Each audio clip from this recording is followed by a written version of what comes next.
Un dimanche, une œuvre. Pleit, Joseph Beuys, 1985. Le système de l'entraide mutuelle est le système de l'avenir. Au niveau de l'individu et du fait de la singularité de l'être humain, il faut, pour que le monde soit en ordre, que chacun sur cette terre puisse apporter sa contribution en toute liberté.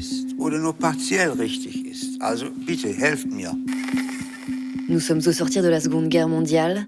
La liberté a été bâillonnée. Joseph Beuys, devant la souffrance collective, décide de devenir artiste. Sa mission, réanimer le monde au moyen de l'art. Aujourd'hui, entrons dans Pleit de Joseph Beuys pour intervenir sur notre monde. Pleit consiste en 2 pièces ou chambres. Leurs murs sont entièrement recouverts de 2 colonnes superposées, faites de rouleaux cylindriques de feutre. Jean-Philippe Antoine, philosophe et critique d'art. Dans la première pièce est disposé un piano à queue noire. Sur le couvercle fermé de ce piano repose à l'horizontale un tableau noir avec des portées musicales vierges de notes. Sur ce tableau repose à son tour un thermomètre médical. La seconde pièce, elle, est vide de meubles ou d'objets, à l'exception des rouleaux de feutre qui en tapissent les murs. La description sommaire de Pleit n'indique en rien qu'il s'agit là d'une œuvre à vivre et à ressentir. Il faut rentrer dedans pour que nos corps s'en rendent compte pleinement. Nous nous baissons puisque nous passons sous des rouleaux de feutre. On ne peut pas être debout. Des rouleaux de feutre nous bouchent le passage. Pour rentrer, il faut plier son corps, déplier son âme et déployer ses sens.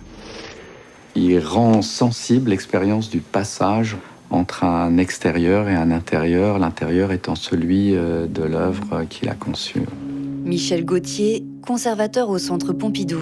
Du passage d'un lieu à un autre, d'un lieu voué à la vie, au bruit, à son activité, et puis de quelque chose qui, au fond, devenait presque un sanctuaire. Nous voilà rentrés dans l'œuvre d'art. Nous en faisons partie. L'art rentre dans notre corps, l'art rentre dans notre vie, et c'est tout naturel, car pour Beuys... Qui est qualifié pour créer ? Ceux qui connaissent le langage du monde, c'est-à-dire vous et moi. L'art, c'est la vie. Tout homme est un artiste. Même si nous ne le réalisons pas toujours, l'art est en nous, dans notre corps et dans notre vie. Et pour Beuys, c'est par l'art que nous pourrons soigner la société. Ceci est un podcast du Centre Pompidou consacré au rapport entre art et utopie. Bonjour, bonsoir, bienvenue. Le voyage en utopie commence.